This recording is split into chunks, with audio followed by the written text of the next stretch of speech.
Hey all, Mike here. Just wanted to let you all know that we are on Patreon. Yes, that's right. The Creative Risk Podcast is on Patreon. Y'all got to get access to these wild perks that are on there, including discounts to apparel and one-on-one coaching with Joshua and myself, as well as exclusive content from our creative startup e-learning course, as well as weekly gays, we call them, weekly get at it's, which are short motivational episodes to get your week off to a great start, as well as bonus full-length episodes of the Creative Risk Podcast.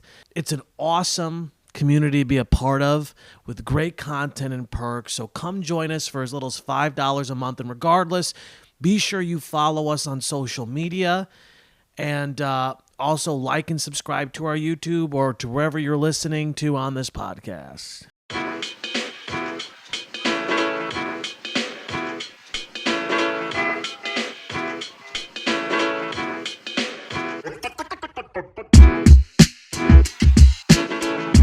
Hello all, welcome to Creative Risk. Stoked for today's episode where we will be featuring Mr. Nick Rehberger. My friend Nick, the very talented Nick Rehberger, who I met, and we talked about this in the episode, briefly when we did a workshop of a new show a couple years ago, and just hit it off. I just think he's great. And excited to share some insights from his experience as, I would argue, a sort of true blue Workaday actor in them here's times. Nick Rehberger is currently, in fact, appearing in Peter Morgan's Patriots at the Barrymore Theater on Broadway, directed by Rupert Gould. It's great. He's great in it. He also recently starred as Laertes in Kenny Leon's Shakespeare in the Park production of Hamlet at the Delacorte Theater. Actually, the PBS broadcast just premiered a few weeks ago by the time this is released, so make sure to catch it. He's great in that as well. Previously on Broadway, Nick played Fiedka in Bartlett Sher's revival of Fiddler on the Roof. Loved that as well. We just love you, Nick. Loved that revival. Loved him. And stood by for Zachary Quinto and Brian J. Smith in John Tiffany's production of The Glass Menagerie. Across the country, he has been seen as Pierre in Natasha Pierre in The Great Comet of 1812 at PCLO, the Sheriff of Nottingham in Hood at Aslo Rep, Robert Martin in The Drowsy Chaperone, Fitzwilliam Darcy in Pride and Prejudice, and Will Shakespeare in Shakespeare in Love at Chicago Shakespeare Theater. Screen credits include Girls, The Other Two, and The Deuce on HBO, FBI Most Wanted, The Equalizer, and Elementary on CBS, Gotham on Fox, and the films I Am Michael, 30, and Ventriculus. He is a proud graduate of the Carnegie Mellon School of Drama. Excited to have him on and for you to hear his perspective and story. Also, because it was so gorgeous out, we recorded this episode outside in my backyard, which was like, yay, fun, but also those little birdies chirping in the background. So it's nominal, minimal, whateverable. But if you hear those little birdies, that's what it is. It isn't your headphones or a squeaking doorway. And we'll never do it again. We'll never record outside again, okay? Mea culpa, mea culpa. Enjoy. Because so Nick is currently appearing in Patriots on Broadway. Yes. By Peter Morgan. Where's my sheet? Not Piers Morgan. Not Not Piers Piers Morgan. Morgan. Thought about it. Just to clarify. Although, did you watch his interview with the baby reindeer girl? Oh my goodness. I don't know Baby Reindeer. Were you talking to me about Baby Reindeer? Who's Well, talking about everybody's Baby? talking about Baby I don't know what It's Baby very Reindeer. much in the Did you zeitgeist. see I haven't it? seen it yet. No. Oh, it's great. Yeah. Anyway, that was just I fascinating. haven't seen anything or done anything in the past 3 months. I don't know. Well, yeah, okay. Well, so talk about here. So Patriots, which was Yeah. great, and obviously it affected us because we Glad. were talking about it. It's right up our alley. We're both, I would argue, minor history and political buffs in our own way. Yeah. Big Yeah. minor. A major minor. Major minor. Major minor political history buffs. Sure. I would love to hear a quick synopsis of the show and just the process of auditioning and what it's been like for you up to this point. Sure.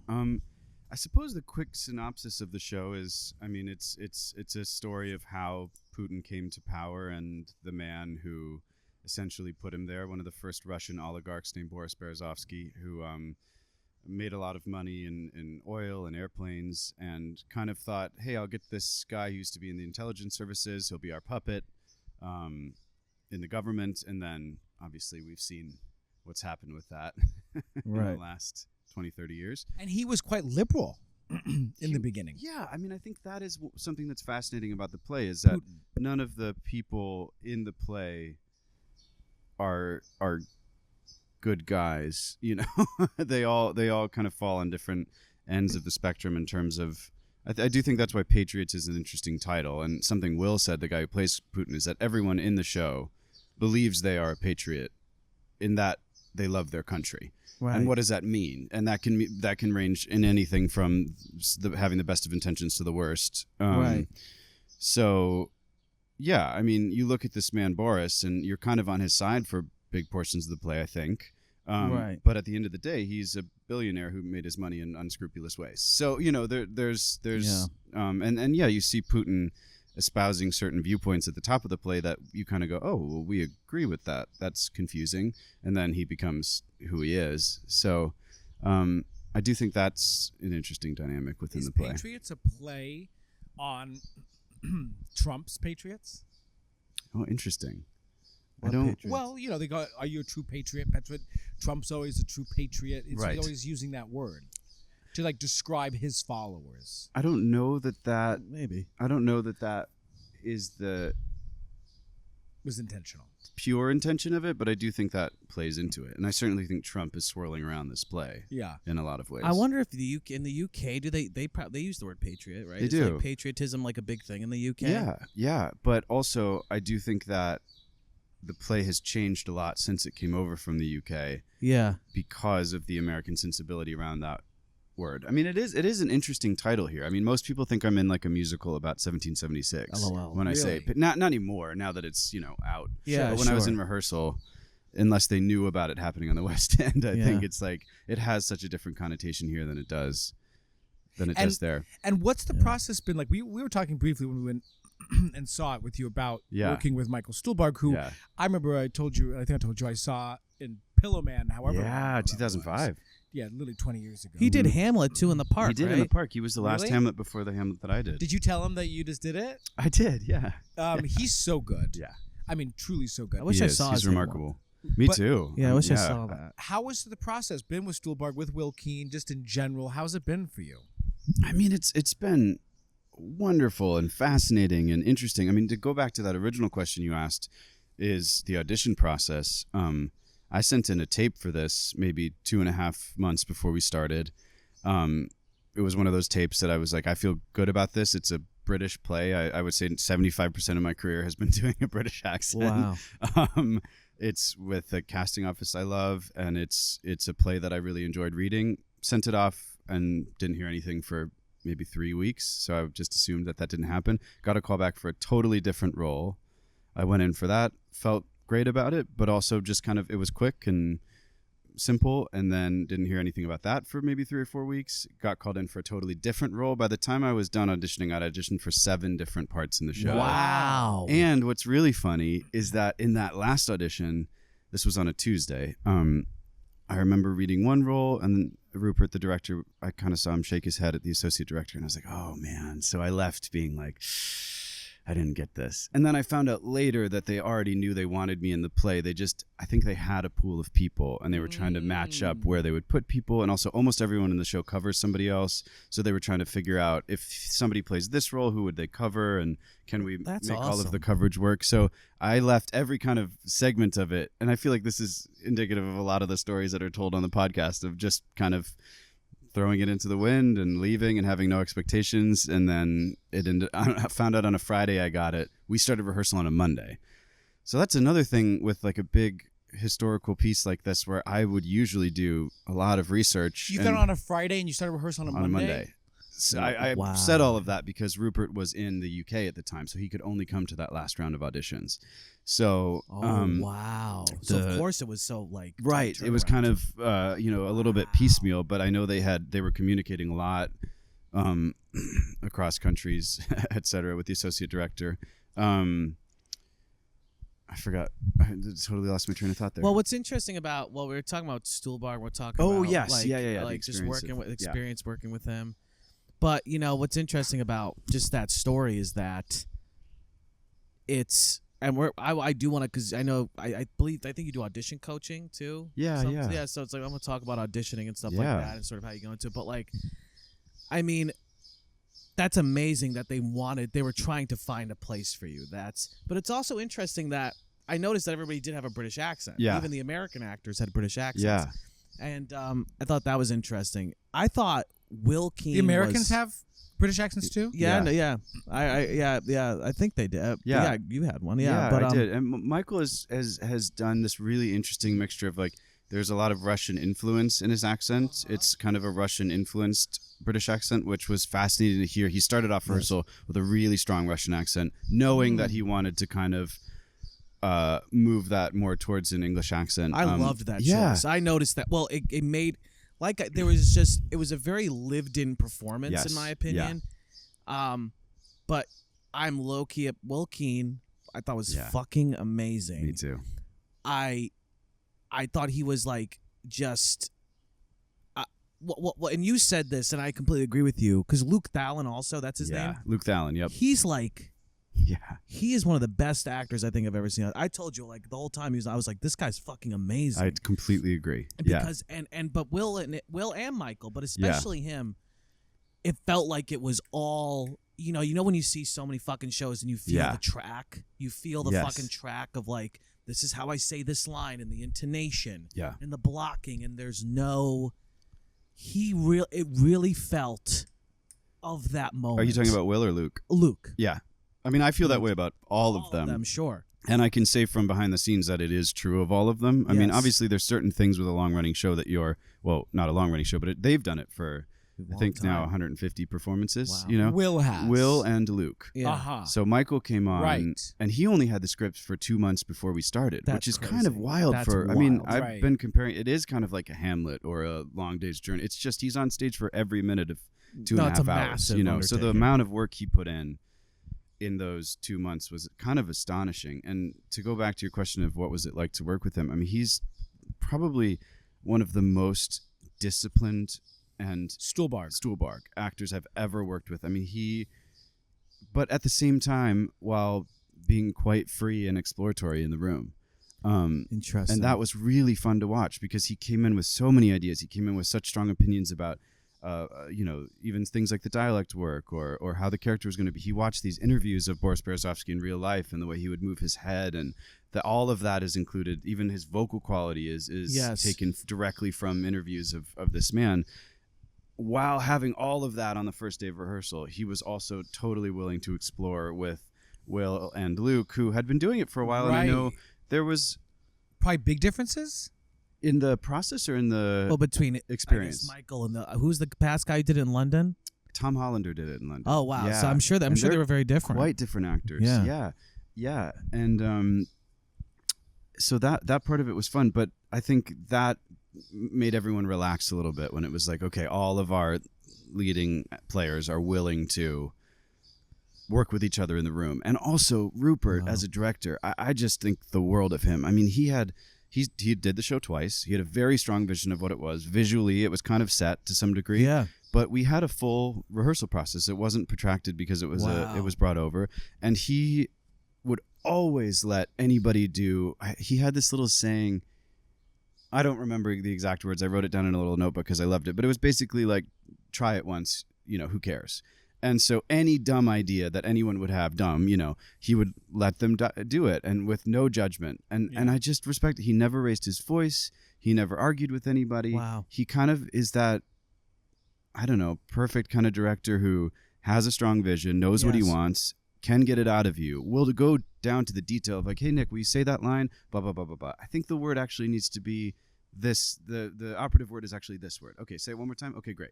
Back to the scene. And he'll do little, he's a Shakespeare guy, so he'll do little details like that while also allowing, I think there is, wow, I'm kind of freewheeling here about all the things, but there is a difference I find between the English sensibility to approaching a play. Talk about that. Yeah. What is it you think?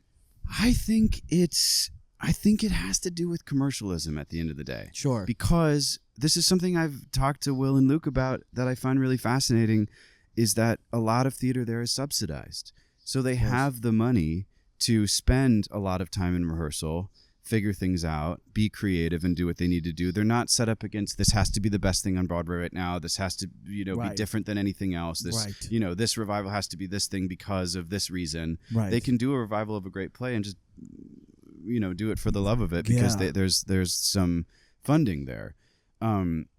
So I think there's an ease in the room that stemmed from Rupert that also came into the acting of it. And that even was I don't think I've ever been in a show where the director would be like, hey, will you do a new speech tonight?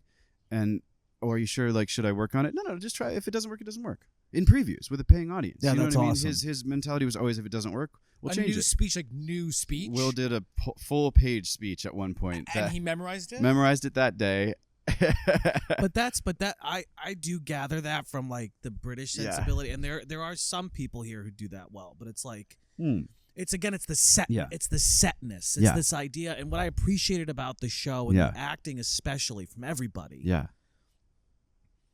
is that it did not feel set, right? Because it's rough when you're doing a show all the time and to do the same fucking if it comes out the same, fine, whatever, if it comes out the same way, which it does often. Of course it's going to. But it's a lot. But it felt alive. That's what I appreciate about the acting is if everybody felt very present and alive.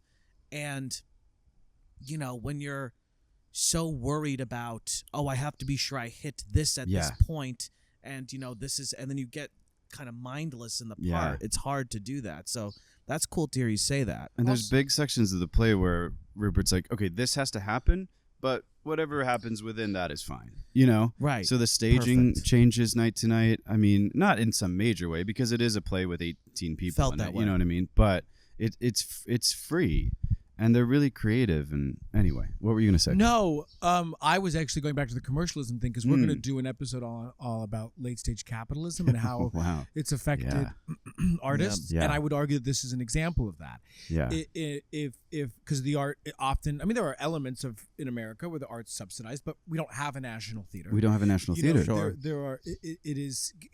Capitalism, a lot of times I would argue, fucks us more than helps us at this point, especially as artists. Yeah. And especially for art, and especially on Broadway. What did we see this week? Robert Downey Jr. and George Clooney are both making their Broadway debuts. Yeah. Great. Amazing. Right. But when you have A-list actors, and Stuhlbarg, I would argue, is an A-list actor. However, I would also say he's a man of the theater. Absolutely. And so is coming in a slightly different way. Anyway, it puts us in a unique position when we are vying for opportunities up against Robert Downey Jr. and George Clooney, which I would argue again is more byproduct of commercial art and late stage capitalism than it might be in somewhere like Ireland. Sure. No, I agree. Yeah. So you sent us some pictures. I'm pivoting, and there's one of you surfing. Do you surf? He did send us some pictures. Not Don't those talk about those other ones. Yeah. Well, do you in fairness, surf? they asked me to. I didn't. I didn't just send a folder. Ask. It was a demand. There was consent. Don't worry. I don't surf. I've never surfed in my life. What does that picture? That was from an episode of Girls that I did where I played a surf instructor. Okay. But the picture's really misleading because we're teaching them how to surf. We're teaching a group of people how to surf on land. So I'm actually standing up on a surfboard on a beach, but because of the angle of that photo, it looks like I'm actually surfing. Okay, because it was such a very specific photo to send that I'm seeing it just because it was from Girls, but also I was like, I love maybe it. he's trying to flex. I do see that. Casual picture said. I think in fairness to me, you were like, oh, could you send these photos, by the way? And I was like, oh yeah, here's a couple of. Yes, really, I could have put more thought into honey, it. If you got it, flaunt it, baby. Not at all. I was like, work. Not many people can stand on the beach. Well, you know, we could barely do it. I can't get up. This sand sinks. Yeah, exactly. My chair just breaks. You know, it is a funny story about that though. Is that so? I went out to Montauk to film an episode of Girls for a week. And they put me up in this surf lodge, and I was playing this douchey surf instructor. It was the most fun thing I've ever done on television. It was like me and Riz Ahmed were surf instructors, and Lena Dunham came out to do this, whatever. And they were kind of like, we had to teach them how to do it, but I've never surfed in my life. So they had real Montauk surf instructors there to show us what to do, but they were already filming when the surf instructors came in.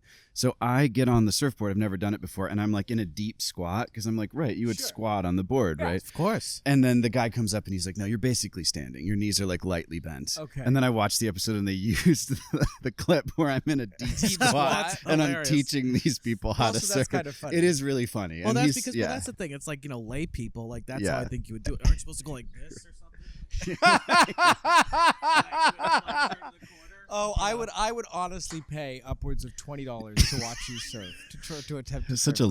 that was such a low Yeah, ball well, offer. that's what I got. Exactly. That's what I would got. pay up to $3. Listen. We're not doing Patriots. We're doing Casting. Sure. That's what we can. Oh, I want to hear more about that. Well, no. Okay, but Okay, pictures, surfing. yes. Yeah. Also, side note. I can't remember if I told you this, but Mike, did you ever? Was it the other two or other people? The other two. Did you watch the other two? The other people, be careful. Other people is. I actually think other people is a Chris Shin play. If I remember correctly. Oh yeah, you're right. And then normal I have people. some story. I don't know. Actually, that's a Anyway. crazy story. What's normal people? That's that TV show. Normal that was People. really famous with the You don't two know other Irish two, but actors. you know normal people. Well, no, I was thinking of what's that one with Robert Redford, the movie? Normal. Well, from 1980. It's based on a very famous book with Timothy Hutton. No. I don't know. Anyway, Yeah. I really loved your cameo Oh, thank on you. the other two. That was great. I That can't was remember if I also texted you very and told fun. you that, but Thank I you. love that show. So okay, where does it all Now, begin, yeah, exactly. Lady Let's get to Rehberger? the meat and the potatoes. Where does it all begin? When did you realize that you wanted to be? It's such a basic Right, question in some right. ways, but I always like asking people this because I think it says a lot about them in a lot of ways. Like when the first inspiration was like, oh, I'm going to do this forever.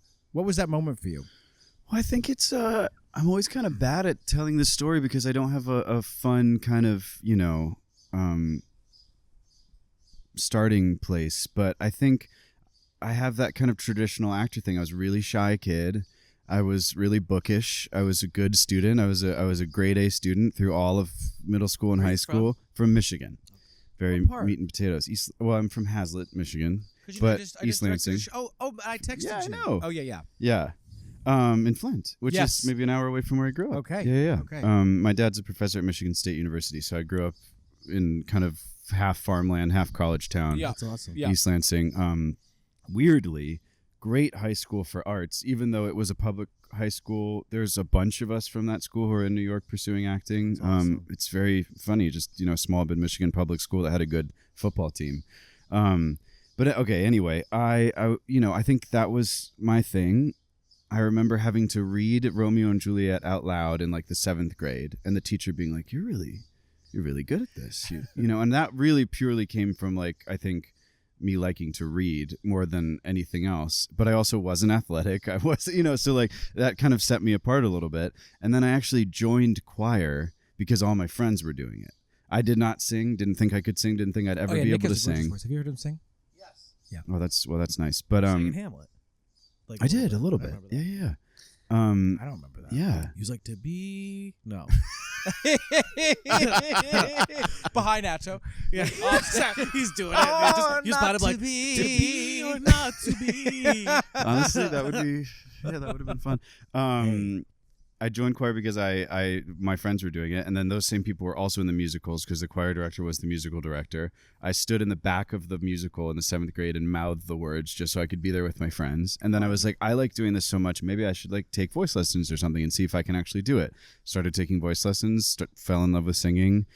It wasn't until I went to a summer camp, M-Pulse at U of M, that I was like, oh, people do this for a job. And that's when they were like, oh, yeah, there's a college audition circuit and there's unified auditions and you can go to school for musical theater and acting. And I was like, whoa, I didn't really know any of this.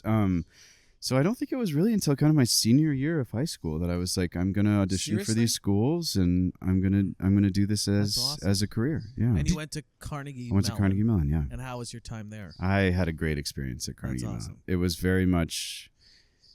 it's a little different now, but at the time the methodology was like we were going to break you down and build you back up. And for me at that time, that was really good. Our school. Because I didn't have a lot of like confidence, and I think that I would say that going to acting school is like 50% just exposure and confidence. You know, that process of breaking you down, because that was the same thing at School of the Arts. That's quite literally what the first North Carolina year, and the second year is just break you down. And Mike says, to build you back up in their image, which I hear. Interesting. But no, I like it. Well, you know, it's interesting. Sorry to cut you off. No, is that I think like there's like.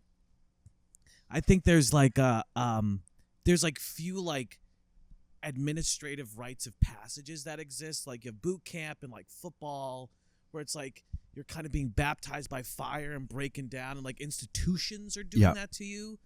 Like I guess like fraternity life maybe, and like, you know, like sports, like boot camp, and really like conservatory used to be one of those places where you would go, and the whole point was to be like stripped, like to get something stripped away from you. And I think it's fascinating that is now no longer, you know, it's not one of those places anymore where that happens.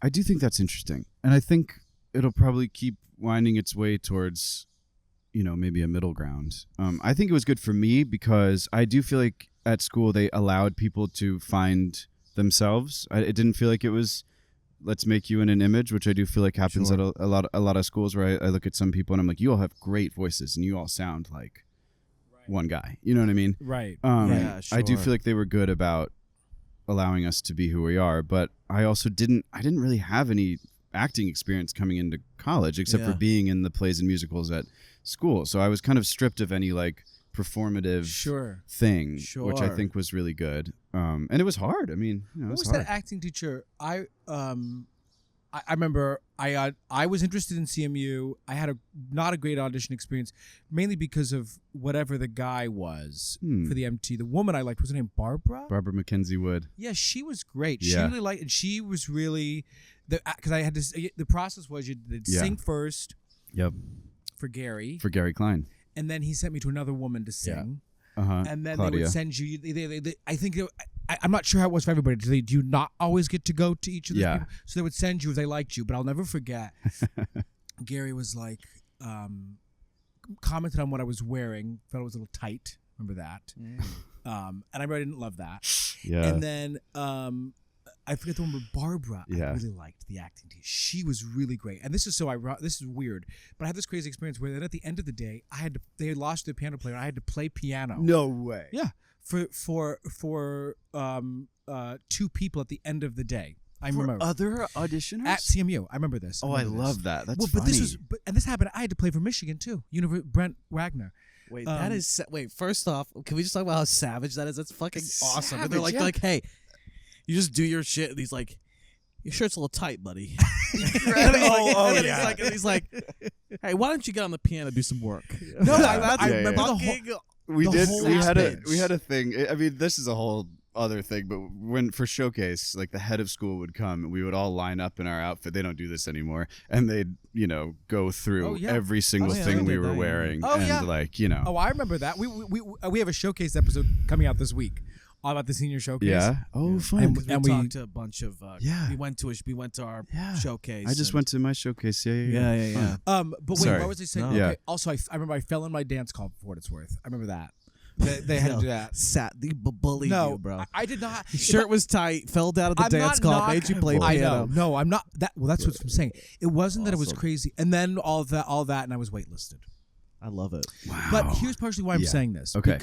Because I was auditioning personally, and partly why we wanted to have you on the podcast in particular. Yeah, why did you want to have me on the podcast? Is because actually I said this to you the other day. I love musical theater. I love it so much, but also I have real issues with it, and part of it is because like I don't love a lot of MT performers.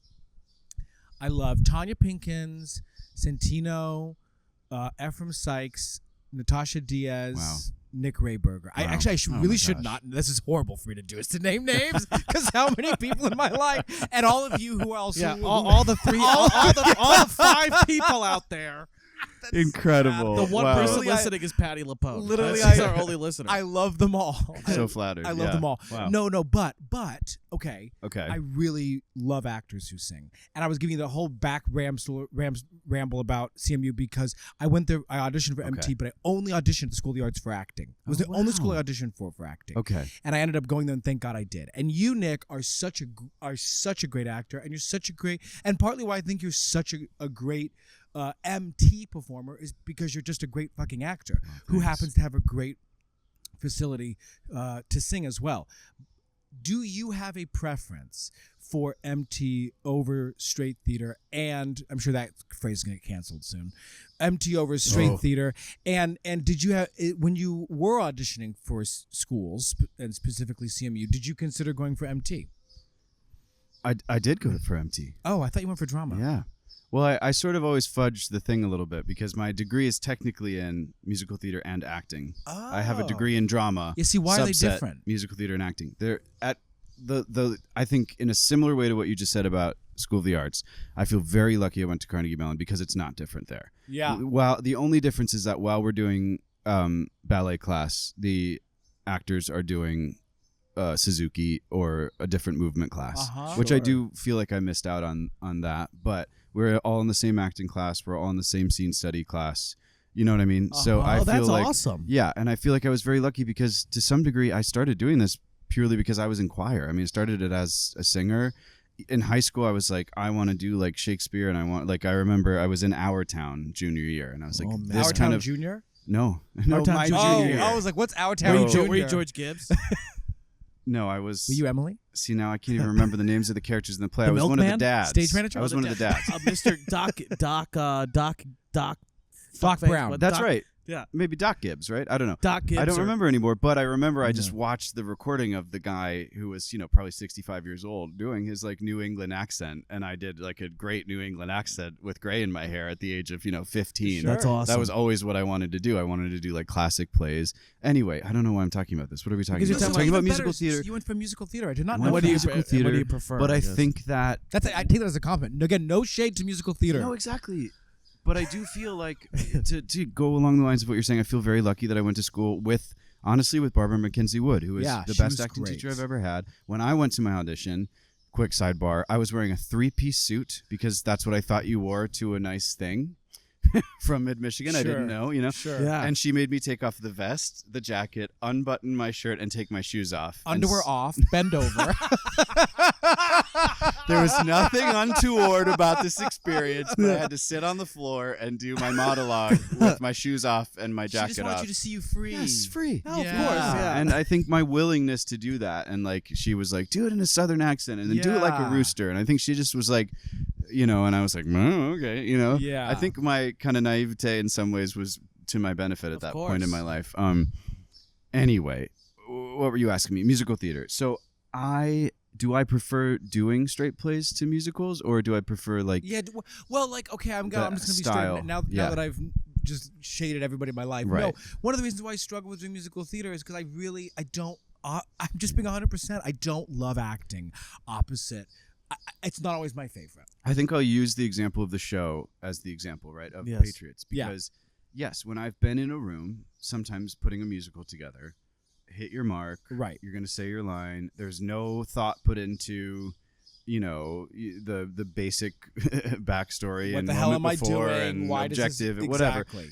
And I have felt like, my job here is to achieve something and hit my mark. I don't feel like I'm in a room to create something. Right, when I'm in a play, I feel like I'm in a room to create Sure. something. That is not always Of true. course, it's even really in not. the 8 days that I put together Natasha Beer and the Great Comet of 1812 at PCLO with Dante Keene, that was an incredibly collaborative and interesting acting-based musical theater experience. So there are wonderful. I think that a lot of it has to do with the director. Don't you That think? show. Wait, I just want to say something. So there's another performer who I often audition for some things similarly, and I'm always happy when I see it. I auditioned for that production. Wow. I was thrilled that Nick got it. Made a lot more sense. Stabs you. I know. After we We poisoned the brought you coffee. here. One Exactly. other I'm honey so stick. thrilled. Want another honey stick of arsenic? Yeah, no, it's just my backyard, and there's a basement actually too. Yeah, exactly. You literally showed me the window. You're like, my subterranean basement part. Yeah, it's just taking you down there. Yeah. No, it's John I was Cariani. thrilled. Another one of my favorite Cariani. musical theater performers. And there was been a few things I've auditioned for the John Cariani gets. I'm like, great. And when I saw you were doing that with it, I was like, perfect. Like, I love that. I've said this to you because there's another show. I'm not going to say what it was. Don't say what it is. But the show that I didn't get that someone else stepped into that I was like, what the fuck? I hate it. I hate it when I don't be great. Just be great, and you're great. Oh, sure. And so I'm sure you're great in that. But what's interesting about the musical theater point, is that it goes back to this idea of like, it's so hard. Like, that's why theater can be so tricky. Like, and it has to do with like, it's the rote. You just feel the roteness of it, and it feels like a track. It feels tracked, and I've been noticing that.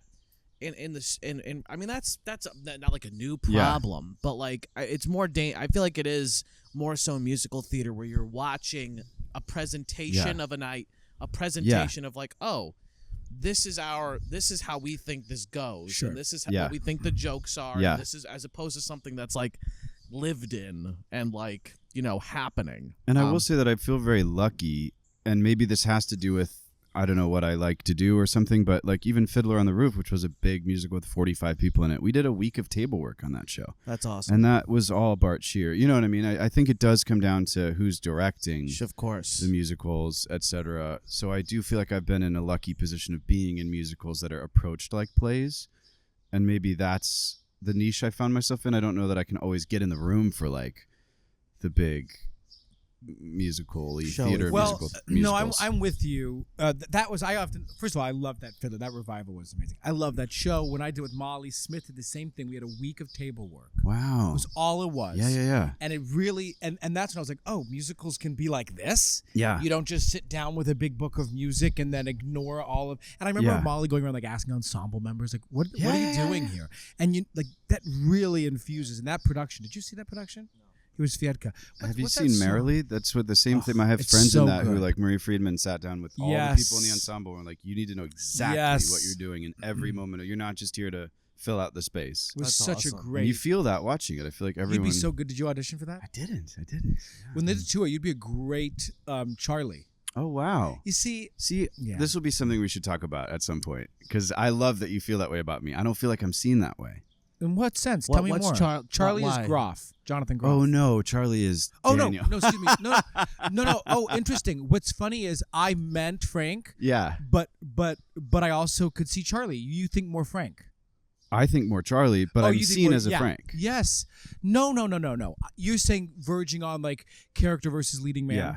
I think I could see you totally going both ways. But I would just love to be in that show at all. I too. totally agree. I think I would love to do either of those parts. I think Jonathan Groff is fantastic. So good. Anyway, did you see that last point about what you're saying? Did you see that video of Nathan Lane? I just posted it. He's accepting, I think, the Stephen Sondheim Award. Oh yeah, and he basically says there is no harder medium to achieve success in than musical theater. There is no harder thing to do than to put up a good musical. For all the reasons we're talking about, hard. And he says, if I accept this award, it's because I am seen as a good collaborator who wants to who attempts to make something good. And I do feel like that is what it comes down to. There are less good musicals because it is the hardest thing to pull off successfully. It's so hard. And I'm glad you said it because I don't really mean to talk shit about anybody in musical theater or I actually love musical Me too. And he starts crying because he's like, I love doing this. And he's been doing this for a long time. Absolutely. He starts crying receiving the award because he's like, I love to do this so much and it is so hard to do well. 100%. And I think that's how I feel. I feel like this little soft person who's like, I don't always want to be in a musical, but like when it's good, there's nothing better. There's nothing better than a good musical. Absolutely. I'm totally with you. Or a good piece of Shakespeare, I think. Well, I was about to ask you that. So you're a good pivot because that's are you a big Shakespeare fan? That's the next question. I am. It's like that was one of my favorite things. I haven't done a lot of Shakespeare in my career. You were excellent in that. Well, that's he appeared as Laertes in Hamlet. When I met Nick for the first time, that was the first thing I was like. Wait, yeah, because you knew. How did you meet him again? I met him at the show at Julius Caesar. Julius Caesar. Oh, that's right. And I saw him in the audience. I was like, oh, that's the guy. Because I remember you were a fucking standout. Right. Wow. I thought, I recognized you immediately. I was like, oh, that's the dude. Because I thought you were fucking That is excellent. that means a lot coming from you. Thank you. Oh, that's nice.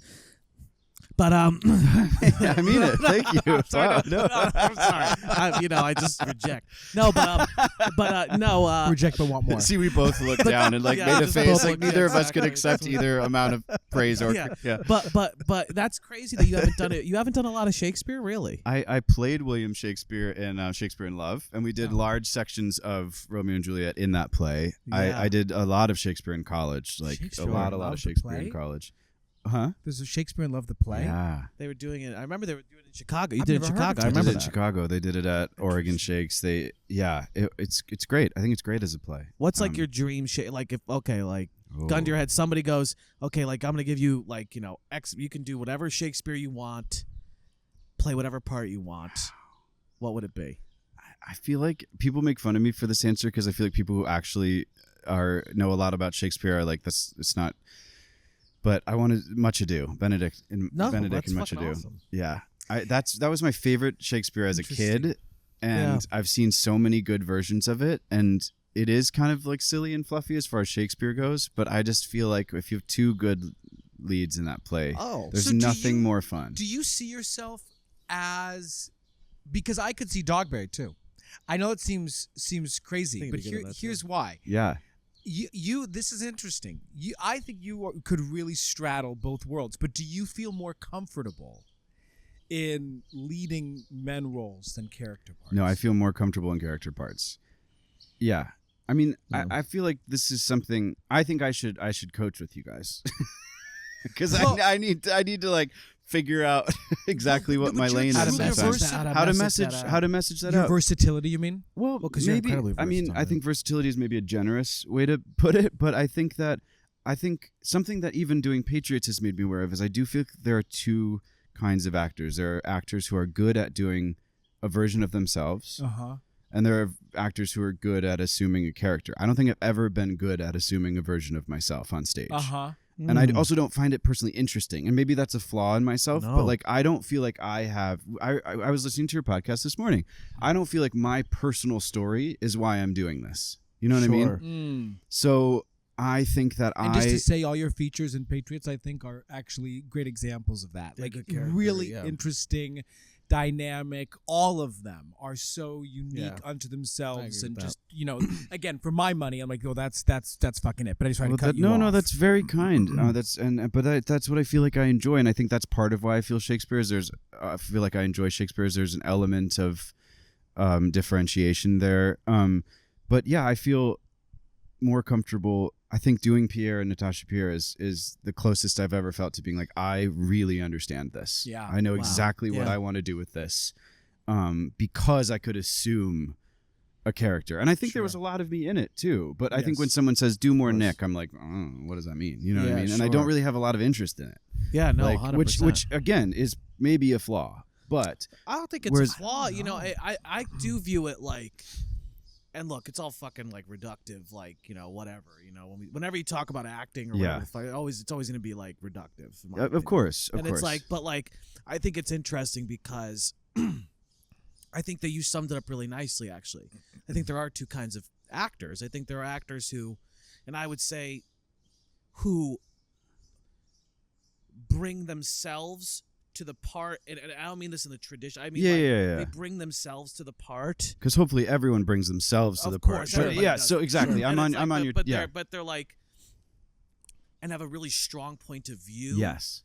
And then there are actors, per your point, who are more transformative, I think, and feel more, and actually like can wipe themselves a bit more clean. Yeah. And enter it, and I think both can be super dynamic. Like in certain situations, like De Niro, or like Pacino. We were talking about Pacino the other day. Like, Pacino is Pacino all the time, but I think Pacino brings a unique point of view to those parts And I think that's true of you. Correct me if I'm wrong, but I would say that's true of you, right? Like I felt like I watched you interpret Shakespeare through the lens of your own personal story in a really successful way. Oh, that's nice. Like you really work for me. Actually, you said this yesterday. You wrote to this play, and Mike, you were like I'm not a fan of style, but really I think what you meant is I think like you're good at working from yourself. You bring yourself to a part, and it feels true and alive. Well, it's hard because yes, it's a. What's hard? What's interesting because I'm teaching a Shakespeare intensive right now. And it's interesting because tomorrow the Bard with Labbadia. Yeah, exactly. Wait, is that what it's called? No. Oh, I love that. That's good. Literally, I started the class. It's my first time teaching. I took the monologue. I was like, "This is garbage." I was like, "Shakespeare's trash." So that's like literally when I threw it on the ground, and everybody was like, "Yeah, oh god." I basically did that. Not exactly that, but I think like this whole. He's very anti-elitist. Yeah. Which I absolutely respect.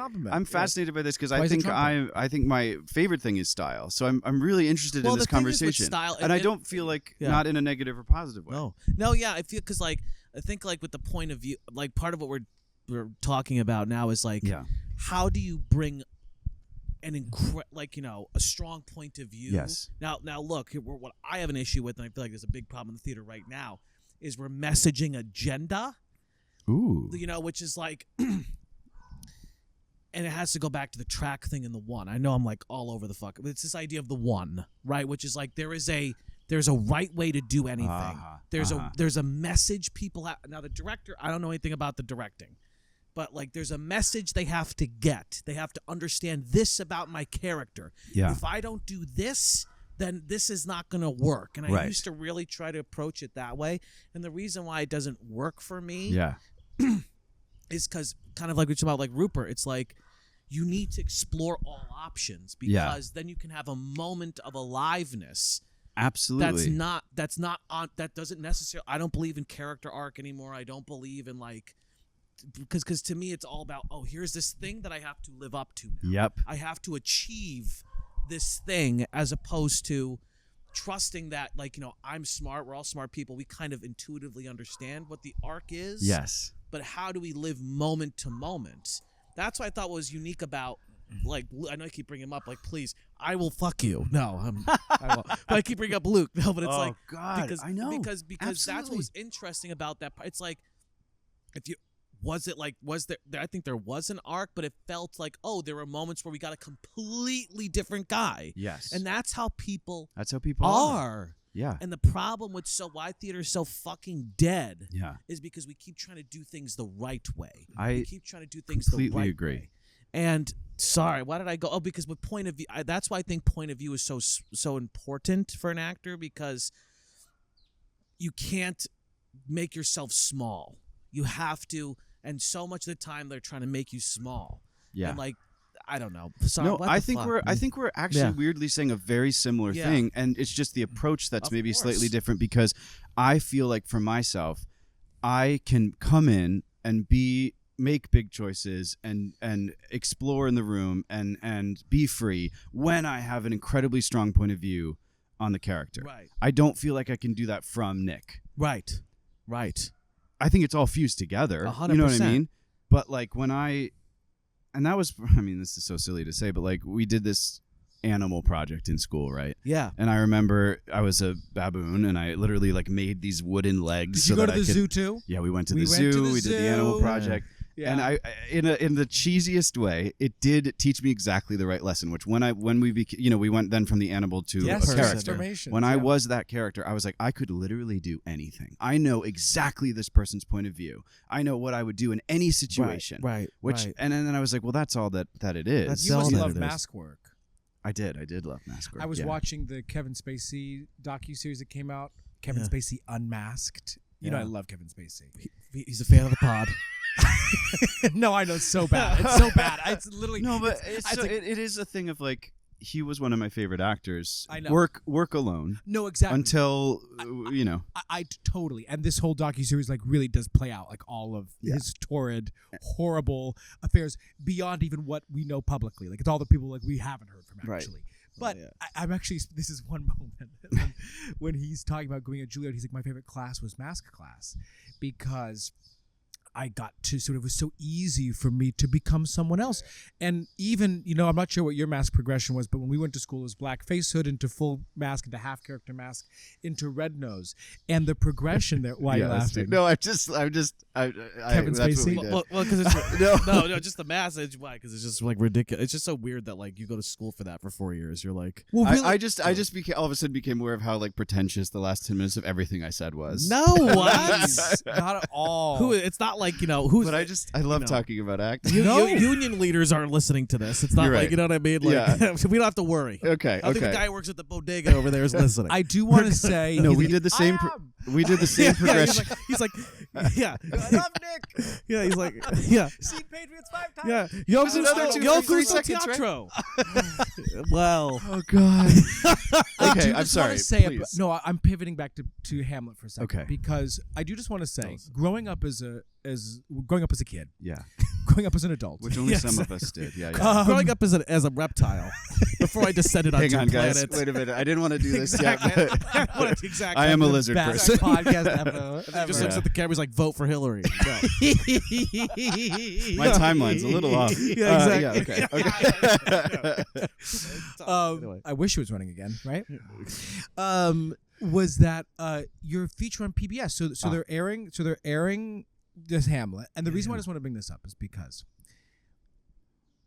I love PBS. Me but too. When I was and Corey West, Corey. He did one of those. He's a performer. Sure. Okay. He was in one of those Broadway, whatever, next generation where they do all of the every like 10 years or 5 years they do these on PBS. You know what I'm talking about? Oh, come on, y'all. It's young people? No. Like, what the fuck are they called? This one, Andre DeShields was in this. They do like little retrospectives, which is like great performances. Yes, thank you. Oh, okay. Yes, our version of Hamlet is under PBS as great performances. And right.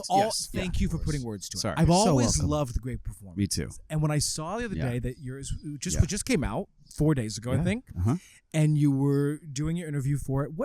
To me, like that's a bizarre milestone. Oh, huge milestone. PBS Great Performances is so Shakespeare in the Park, but amazing. Also Shakespeare in the Park. That's a fucking and Kevin dream. Spacey did Hamlet, I believe. Shakespeare in the Park. He didn't do Hamlet, but he did. Yeah. Richard did. Yes. You were trotting the boards with the greats. And I will say that's another interesting.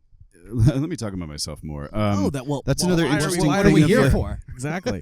But like that has been my. If I were to be like, there is something I want to do in New York City, it was to be in Shakespeare in the Park. Yeah. And I have been auditioning for Shakespeare in the Park since I moved here in 2013, and I've gotten close a few times, and I've always been like, I in a completely egomaniacal way, I was like, it's my white whale. Like at some point I will actually break. It was always like me and one other guy for a role in a show at the park, and that's an example that I think goes back to some things you've talked about, where Jordan Thaler at the Public kept bringing me in, and he kept putting me in the right. Like I went in for Cassio and Othello, and and then he brought me back in for the same production for Rodrigo, because they were like, we're not going with Cassio for this. We're going to bring him for this. I almost got that, but I did it. You know what I mean? I mean, not to whatever, but it's just like, he has been looking out for me in a way that like not a lot of casting directors would do that, And so finally, after the there's a new variant now, so who's to say? But like, did you see this? It's like K1 or something. K1. Sriracha. K2. K1 Sriracha.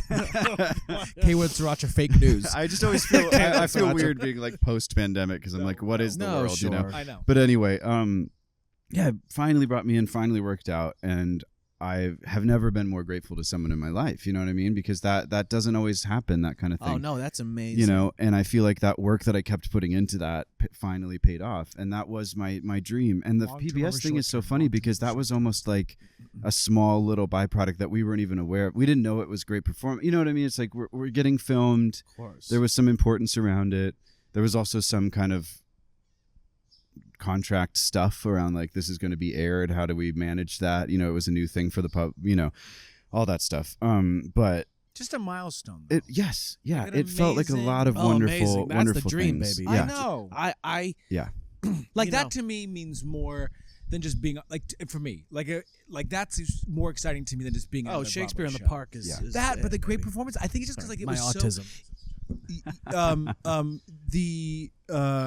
how formative PBS and Great Performances was in particular. Well, he keeps all of this, trust me. we keep it all.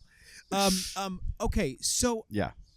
Thank you. I'm very. It feels very lovely to be a part of something like that. It does. Of course. And you were excellent. It's your again. You were excellent. Thank in that, you. Really. So, this is a weird question, but I want to talk about this. Because we were talking about you and quote unquote the angle for this episode, but you're a working actor. Obvious statement. But and I mean this as a compliment. This word, a workaday, working actor. Yeah. Meaning like you're like a blue collar actor, although apparently that word's offensive. I don't know why it's offensive. I mean just hardworking to me, but you're so don't cancel me.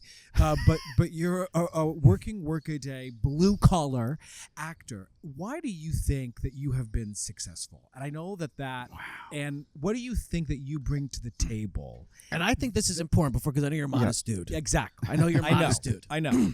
But and look, maybe you don't. He's disagree like, I'm with fucking this. amazing. He's like, listen, I just go on. He sings a about song me. and a monologue. Yeah, exactly. Back to back. There you go. Can I do my 32 bars? Yeah. But I think it's a lot of what we try to do also is like demystify things. Yeah. Because I think there's so much mystery. Which look, of course, there's mystery in all of it. Yes. There's mystery in that little tree over there. It's like there's mystery. Exactly. Yes. Exactly. Yeah. No, but you're right. And I think it's like it's we just try to take a different angle, which is like a framework of like objectively, what do you think you bring to the table, and why do you think you've been? I think of course, like you're in the top as far as I'm concerned. You're in the top like 3%, 1% of like people like working in the theater, especially like you're living the dream.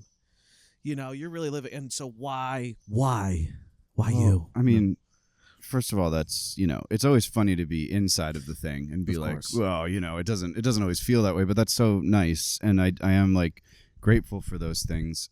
I find what you just said to be like the best compliment, and also I think maybe that is part of the angle. And I was listening to the most recent podcast this morning where you kind of said like that thing doesn't exist anymore. Like the workaday actor, the blue collar actor is disappearing because you have to craft such a specific angle in order to stay relevant in this industry. And I do feel like maybe what I'm trying to do is say no, that is my angle, you know, and how do I push that, and how, you know what I mean?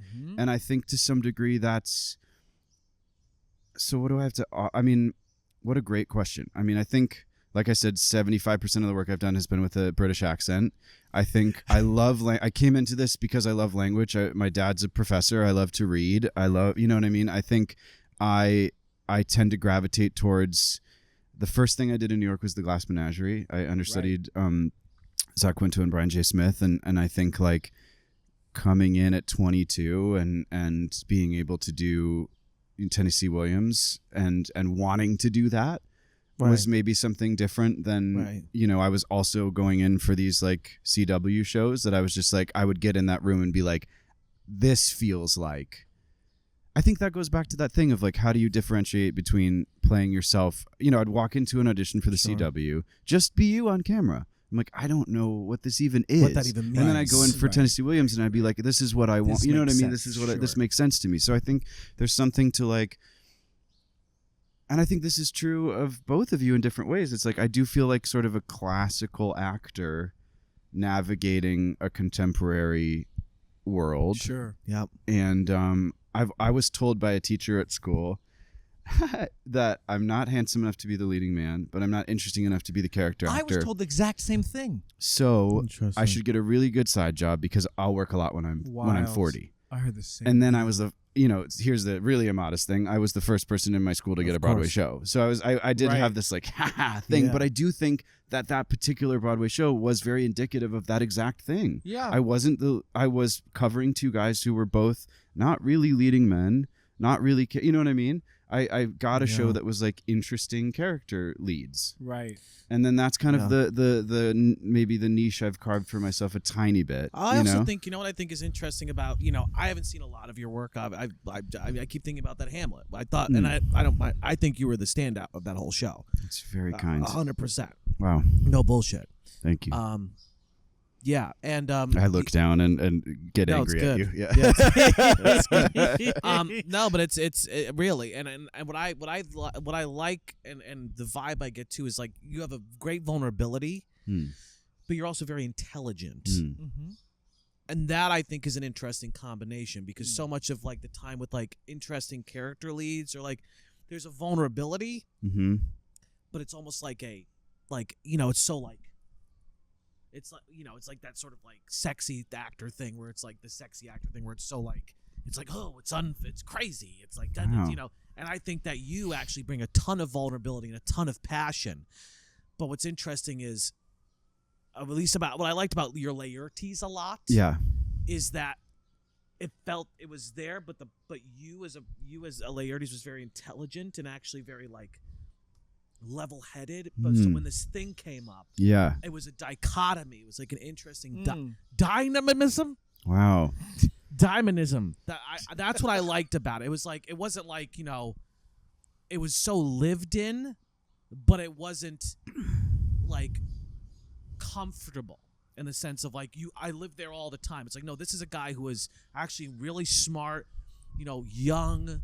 Has kind of like a young energy, like a boyish energy, and like is like but like determined and stuff. And now he is overcome with this tragedy, and it's in his body. It's like overtaking him. That's what I liked about him. Wow, that is I really so like that. Great to hear. Yeah, I thought it was interesting. Period. Because that part it's so easy to just kind of be like straight actor dude be like, and it's just like but like I saw the conflict in you. Thank you. I wow, I really appreciate that. Yeah. And I do feel like I'm talking to two people who like I think maybe there's a version where I need to craft that lane even more strongly. You know what I mean? Well, part of it, I would argue the three of us are because we talk about it so openly now because it's a unique challenge for us. And I'm going to bring this to specifically marketing and social media. Yeah. We live in a different moment, right? Yeah. Like, and we talk a lot about actor marketing and how challenging it is. Yeah. It's easier for comedians, musical theater performers solely. Absolutely. Even directors, obviously, but people who aren't taking the legit actor route. And there's this game to be played when you're marketing your story as an actor because you obviously, no one ever wants to be seen as a tryhard. And it's we talk about this. It's like we're not just gonna like post a reel with like my Iago monologue. Like it's right. Not it. And so we're not gonna post self tapes.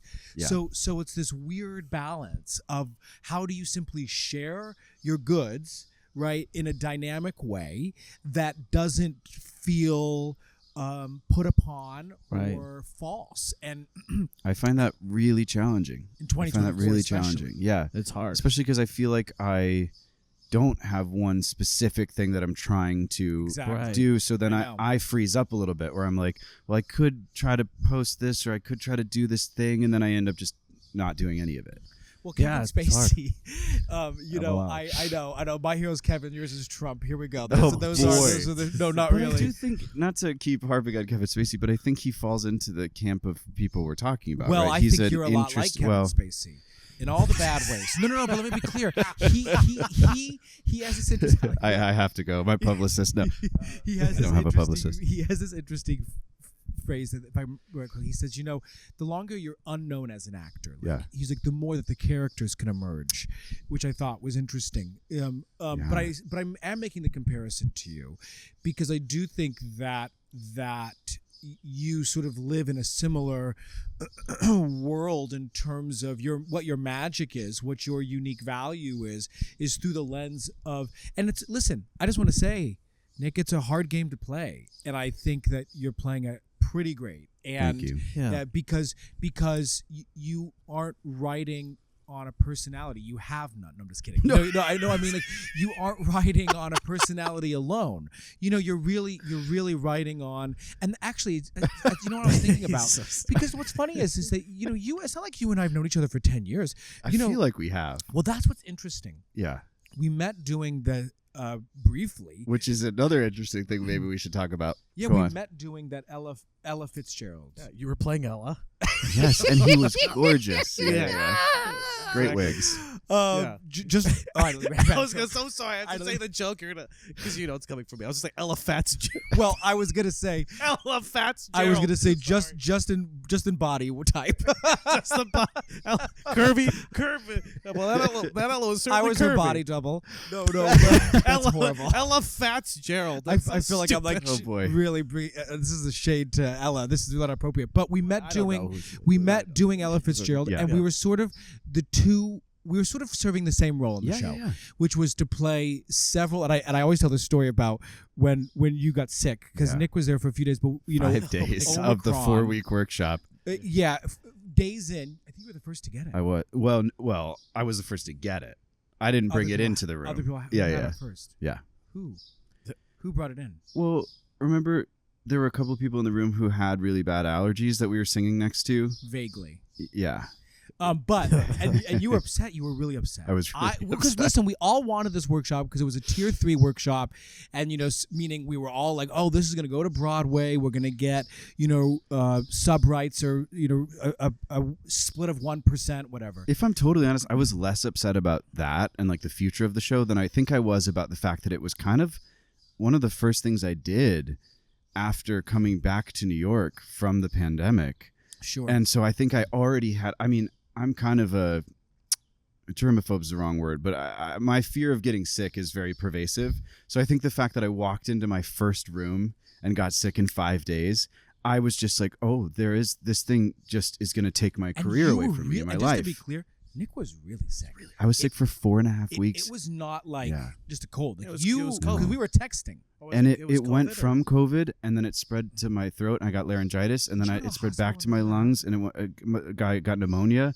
My doctor was like, you have a super infection of the type that I was seeing in the hospital, like before the vaccine. And I had gotten the boost, you know what I mean? Wow. And he's like a young, healthy, isn't that crazy? It's crazy. Anyway, sorry. That was why I was, I think so, that it brought up a lot of fear for me. And that sometimes sticks with me now because I'm like, I had to quit a show because I got so sick. So now I'm sometimes in rooms where. Tacky of me to ask, did they pay you? That's good. No, they were, I will say that they were great about that. That's good. Yeah. And I remember Nick being so great. In a matter of days, I remember just being like, oh, this guy's like the real deal in a lot of ways. I don't even know why we were talking about, because I feel like I barely know you, but also know you a lot. But that's how I feel like we connected really quickly because we both saw like a the same thing in some ways. But when you got sick, I always say, there was this really racist section of the play where I had to play the same racist character and say horrible things as all of the people in the scene because there was no other. It was no other dude. That's so funny that like it's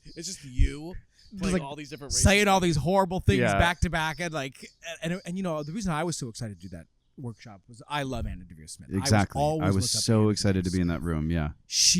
That was really what I was looking forward to. Okay, what have been some low points for you up to this point? You're like meeting besides this podcast. Yeah. No, what have been some low points for you and how have you gotten through them? Well, I mean, I feel like I think that when I hear feedback, like, you're a Workaday actor, I feel like especially this year, people have been like, you're always working. It never stops. It's like, that's such a fun thing to hear. And inside of it, it's like, 7 months of this year, I wasn't working. It's just that the things that were on paper look really nice. And I feel like that's been the majority of my life. And I mean, I got here, I booked a Broadway show within a month of living in New York. Crazy. And then I didn't work for a year. Crazy. Right. And I think that aspect of like, there is, and I think it goes back to everything we're saying about marketing, everything. There's so much less of a linear. I think even when I graduated from school, it was like, you'll do this, and then that means this, and then that means this. And in the 10 years I've been out of 12 now, that isn't true anymore. And it certainly was more true in 10, 20 years before that. Right. So I think the big stretches of not working and feeling like having no plan and having no people like you guys to guide me in terms of that. I feel like I got a great education at school, and I got a great education in being a character actor. And then I got to New York, and it was like, yeah, but you're 21 and you're a young blonde guy, so like right. you just do that. Go play Fiedka. Right. Which that was actually fun because I did a Russian accent through all the auditions for that. That felt like a character. You know what I mean? Yeah, but like, sure. right. But go play the guy in the CW or something. And I was like, I don't have the skills for that. Sure, you know, so I think like exactly. navigating my place in the business was a challenge. And then, I mean, I think a big one that is true of everybody was just like 2019. And this is such a, I hear it when I say it. It's such a kind of douchey actor thing to say. And there's a lot of ego in it, whatever. I was in final callbacks for 5 Broadway shows for like big roles. And I was like down to the wire for all of them. Didn't get any of them. Pandemic hit. Yeah. Wow. And I just was kind of like, I don't think I should do this. You know what I mean? Like I couldn't. Of course. You had a moment where you were like, I don't think I should do this? Yeah. And even though the feedback obviously was like, well, you are so lucky to be in that position. Like you're basically, No. as far Right. as we're concerned, booked it. Exactly. No, But but I yes, was just that's like, one thing to know that intellectually, and it's one thing to feel. it. And Sure, I internalized it as like there is something wrong with me, that like I'm like people trust me to be like a certain level of good, but I'm never gonna do that thing. You Yep. know what I mean? Yep. And then I accidentally left New York. Like I had a friend being like, they're shutting down New York. My girlfriend at the time and I got in a car, drove to see my parents. Didn't have, we didn't know anything. We ended up staying there for a year and a half. Michigan. Yeah, just like kind of on accident. We were like, we brought our 1-week suitcase to be like, Wow. we're going to come back, just when they settle down, when. So I didn't even feel like I left New York or something. I just kind of ended up somewhere else and couldn't really come back. And I at the time was like, I don't think I should do this. I should move back to Michigan. I was looking into like working at the university there or something. I was just like, I can't handle the you said this in the podcast the other day. It's like you have to be willing to kind of suffer. And I was like, maybe I'm not willing to.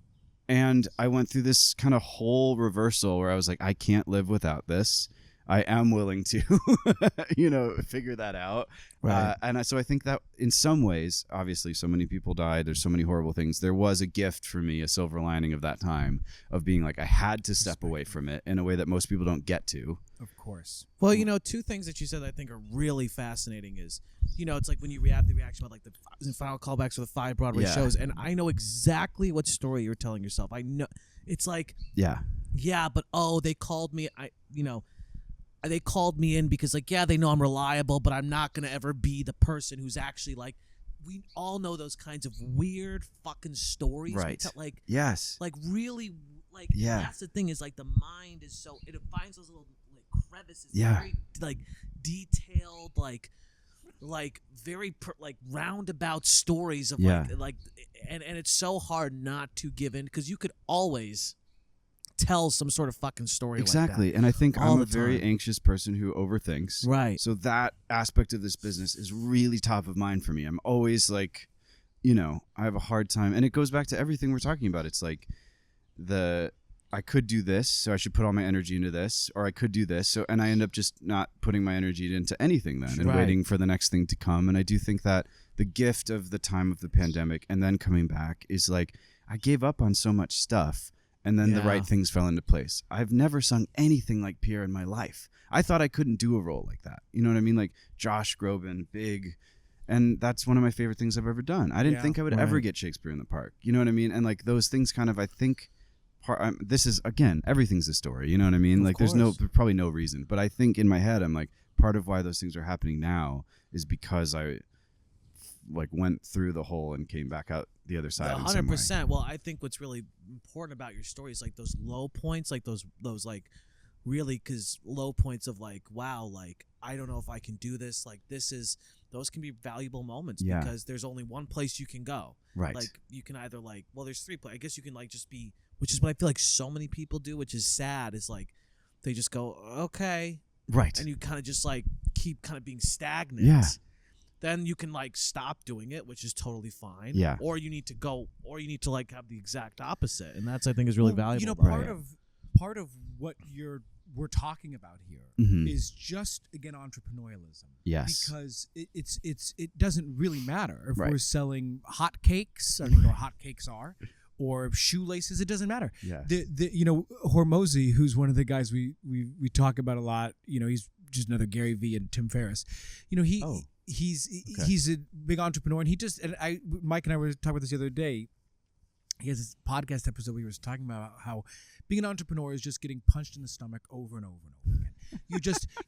You get a slight leg up and then you're knocked right back down. Yeah. And even getting to final callbacks for 5 different Broadway shows. Again, as far as I'm concerned, and I'm sure many people, you booked it. Of course. You did it. You have it. It's right there in the when palm you're of in your it, hand. it's That's hard part, to... not to interrupt you, but part of what I think I felt is I was like, I am aware that there are 1,000 people who would absolutely give everything to be in that position. So the fact that I'm going, I'm not getting these and being upset about it is like, that was part of what I was like, oh, there's something wrong with me that I can't appreciate this. You know what I mean? Of course. But again, when you want it so badly, when you care, to your point about feeling it. Yeah. And it's just the natural, and this is what we posit with what we talk so much about that was left out of so much of our training. Yes. Not just we know that we know it's going to be hard. We know we're going to deal with rejection. Yeah. But what's not as instilled in us is this idea of this is what it means to be an entrepreneur. Right. In many, many different ways. When we talk about marketing, when we talk about self-producing, when we talk about the relationships, you're talking about Jordan Thaler bringing you back in, or we talk about money, which is what I want to briefly ask you about. What is your net worth? No. Given you said I'm 7 months out of work, right? What people don't understand is that even if you're on Broadway, even if you're making what you're making, which I'm assuming, in a big play like Patriots is probably somewhere around the scale. I don't, it's not that you're making $500,000 a year. You're making I would argue a livable wage for New York City. That is exact. I've been having this conversation a lot because the gratefulness of what I'm doing right now, especially because I remember saying to myself maybe a year ago, or more than a year ago, before him, I was just like, if I could just be a little part in a Broadway show, just to have the security just for a little bit after all this stuff, you know what I mean? After getting sick in a workshop and not working for 2 years of the pandemic and not knowing if I wanted to do this, I was just like, that would be the absolute pinnacle of, you know what I mean? I would just be so grateful and lucky. And now I'm doing that, and it is a lovely amount of money. It's also a lovely amount of money on paper because I'm paying an agent and I'm paying a manager and I'm paying into my 401k and you know what I mean? So the actual amount literal of money, half of it is gone. Literal 2/3 of it. The amount I'm taking home on my check is 1/3 of what is on paper, and the amount on paper is so wonderful. You know what I mean? Sure. And the amount I'm taking home is still so wonderful. It's so much more than what a lot of people do to get theater. Of course. But it's a living. I'm. You know what I mean? It's enough for your studio on my the studio Upper West apartment Side. on the Upper West Side, my 200 square foot studio with one window facing a brick wall. Which again, I love it there. But I'm not. You're not living in the lap of luxury. I'm not living in the lap of luxury. And so the question is, if you don't mind, is asking. Sure.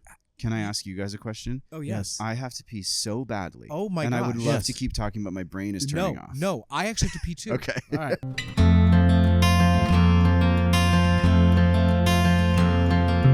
9 months wondering who you'd be.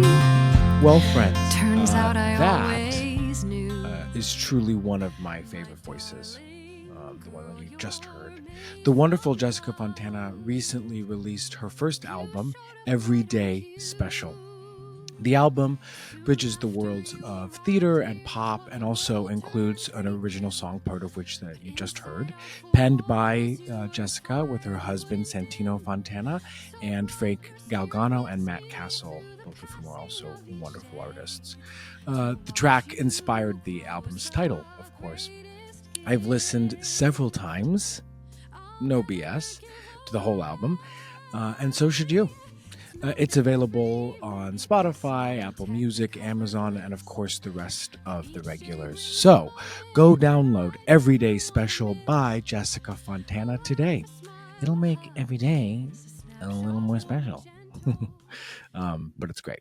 My darlings, did you know that behind this podcast lies a decade of work that was focused on creating a comprehensive system of tools and step-by-step processes tailored for artists who are striving to build sustainable careers. So you're saying that 12 times fast. But it's like all of us, right? We're all trying to build sustainable careers. Our creative startup offers an immersive blend of e-learning and personalized one-on-one consulting aimed at empowering actors to bypass years of struggle. This work includes a bunch of elements highlighted in this podcast, including professional networking, goals setting, financial management, self-producing, craft improvement, method or how you work, and probably in some ways most important, marketing. Participants will work one-on-one with either Labbadia or myself, in addition to gaining access to nearly 40 hours of guided e-learning content. So check out the show notes for info on setting up a free consultation, and let us help you take your creative career to the next level. And should you choose to sign up, you can use Creative Risk for 10% off. Oh, so we were okay. So before we peed, Yeah. So we were talking about It's that laugh. Yeah. I just went, yeah. I like pee. Yeah. So we were talking about. I shit my pants while you guys were doing that. While you guys were there, I just walked over and shit my pants. Walked over there. Why were you just sitting doing it? Get a little exercise. She's wearing an adult. I had to loosen Just it a up. little bit. Loosen Lose up. 2.5 calories. So Exactly. Calories come from the butt. Yeah, go on. Calories come from the butt. So just so again, Yeah. because part of what I think is great and interesting about your story in particular is of this, Workaday actor who, as you said just a few minutes ago, 7 months out of work. So I'm assuming that you have to source other forms of income. Is that true? And if so, how do you do that? Well, a few things. I mean, something I do in my off time is I take headshots and I do like lifestyle photography stuff. That's right. So there's that. I also, this is unique and privileged, but like over the pandemic, I actually bought a house in Michigan. I renovated it, and amazing. I then was able to sell it, and I did have some help in buying it, so that money went back to my parents, and then I was able to take the profit off of that. So I came back to New York after that experience with kind of a nest egg that I've been slowly feeding off of for a while. That's it, yeah. And then I've been kind of lucky that I have been able to work enough to supplement that. So between those three things, that's kind of what's kept me going for the last 2 years. And now I'm at a point where I'm like, okay, the house money is gone. The headshot thing is like, it's that issue of I really enjoy it. I feel like I'm good at it. The skill set that I have is not high enough to charge enough money to make it worth it, especially because the tech aspect is a challenge for me. I feel like I'm good visually. I'm good at taking the photos. Getting them to the client then is a challenge for me. That takes so long that it's by the time I've gotten the $150 I feel comfortable charging. You know what I mean? That has wasted so much time. Of course. So, yeah. Then it goes back. No. It just goes back to that entrepreneurial thing of like, how do I put? I've never fully put my eggs in that basket because, and I think if I did, maybe I'd be able to make more money. Whatever, So I think, once the show is over, I'm kind of using these couple months to figure out what that next thing is. No, but that's amazing. Well, what's important to, like I said, I think that you're doing wonderfully, and we still need these things. Right. Exactly. It's like and that's what I feel like the number one thing I wish I learned.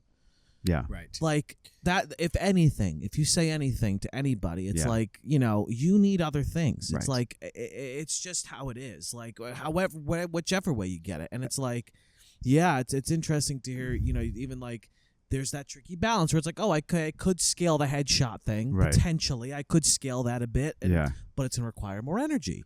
It's going to require more work. It's going to require more time. That might take away from this. Right. And these are, but then at the same time, like, okay, but then at the same time, there's this issue where it's like actual living, and it's like how. That's why not to bring it back to late stage capitalism, like that. I think there's so much demanded of the artist right now. Yes, that is more than ever has been demanded. I think ever before, probably like because I think that the considerations are vast. Like, in addition to going in and killing the work and doing and being, you're a real artist and doing, like, I know you care about the work and doing that, and that's what we're passionate about. But then also it's like, I'm where else am I gonna go? I mean, it's all fucking tricky, dude. It's I mean, hard. I always talk about creative entrepreneurs in particular. Like we, first of all, I do think we in some ways are the most equipped, just by way of our creativity, if nothing else, and our tenacity to be able to bear the brunt of so many gut punches. Yes. I do think we're interestingly equipped, and yet our job, I think, is more difficult. It's exactly what you're saying. Like Patriots does have, when is it closing? June 23rd. So Patriots has, 6 more weeks as of recording.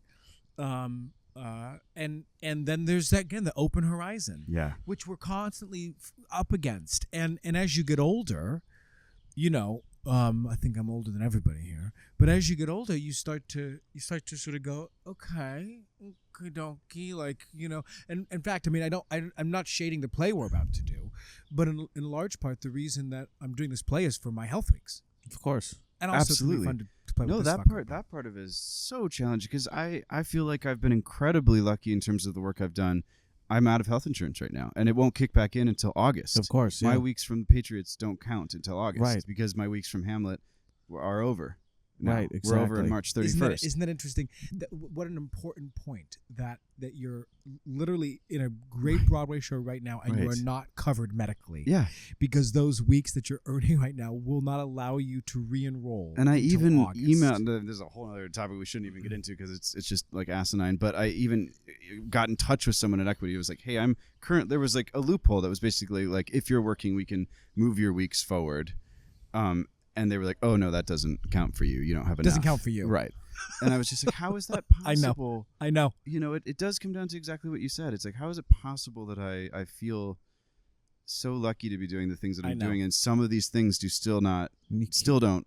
can't fall into place for us. It's crazy. I mean, I'm sorry to go back to the health insurance thing. I want to do a whole episode just on health insurance because you talking about how you get so sick, you had COVID and then you got pneumonia and you were in the hospital. And I say all this because I paid all of that out of pocket because I didn't have health insurance at the time. Wow. Yeah.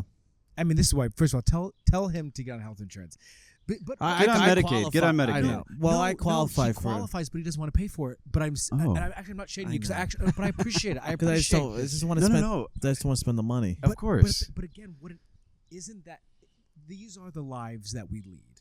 That where there's so much tumult, there's so much, and I actually really do understand. I feel like Jeff Daniels in that speech where he's like, "America isn't the greatest country in the world." I'm like, what are we doing? It's Bernie Sanders. It's like every other major country has health insurance, the universal health care. And it's like, what are we doing? I think about England because at one point I was thinking about moving to England. If not here, and let's do it. I really, really, I would love to go. I have friends who've gone there to work. I was born in Bournemouth, so that's why I was really thinking about it. I didn't know that because I was like, "Oh, easy." He's MI6. He's just a little English boy. he's a lizard, and he's also an English spy. Sorry, I've interrupted you 6 times. Yeah, go on. Teeth. Just pull off nothing changes. You have terrible teeth. But you have to pull up your whole face. That's so funny. Okay. No, but it wasn't. But the reason why it didn't, and going back to this idea of commercializing art, is because the pay is so bad. Right. There's so many pros and cons there. There's more subsidies and there's poorer pay for actors. And just to be clear, London is not a cheap city. It's not a cheap city to live in. So it's in fact one of the most expensive cities in the world. Just as you can imagine. Live in Surrey. I don't know anything about it. Yeah. Anyway. So, Nick, you are really amazing. I just no bullshit. Yeah. I mean, of course, we have like 400 more questions, but we're I'm so sorry. I want to do them. No, we can cut. Can we cut some of the boring parts of me talking from before? We're just gonna cut me. I literally wrote it down. We've got to cut me dissing that guy. I have one more question. Okay. Before we go to comfort food, I have one more question. Yeah. Who are you voting for now? RFK? Because God, please you save made us. No. No. Well, I think we should ask. I think we should. Are ask you going to vote for RFK? No, I'm we're not getting debating into it. No, you're not. You're not. We'll talk about that off camera. We can talk about it off camera. I'm debating it. You made a comment. Okay. I want to ask 2 questions. I'm going to ask these 2 questions because I think this one's important. Okay. And maybe you won't feel comfortable answering this, but we're both fat people, and We're both fat bastards. Let me ask this question. Okay. Only because I want to give context for it. Okay. I just gave the most important context, which is we're both fat bastards.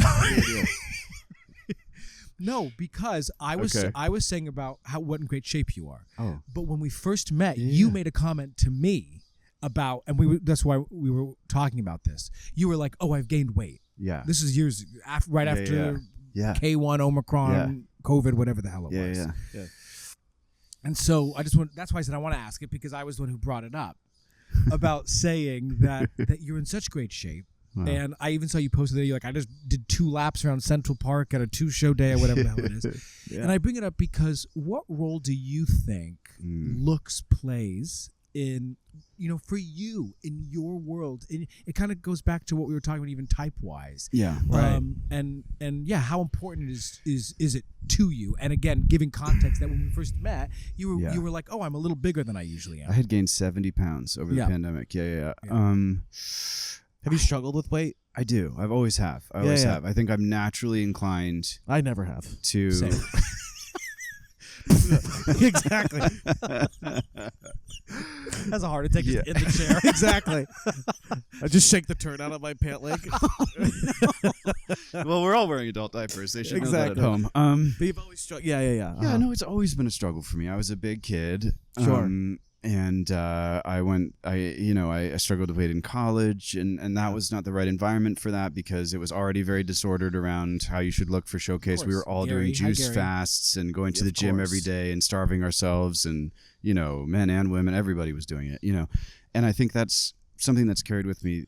I've placed so much weight, for lack of a better term, on that aspect of myself, which has so little to do with what I actually have to offer as an actor. So I do think that was a huge thing for me. And my perception, I felt like I was perceived very differently in the industry when, 70 pounds is a pretty reasonable amount of weight. Yeah, of course. My face looked different. I just seemed different. I think, I don't feel like I have good language around it. I think I struggle with it. So I don't know that I can talk about it in a way that is healthy. Does that make sense? Yes, it actually does. But I do think that,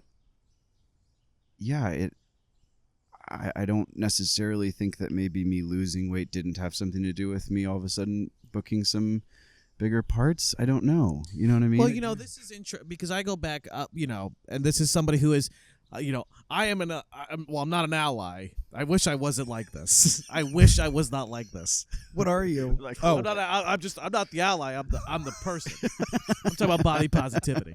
Anyway, so speaking of allies. Anyway, so I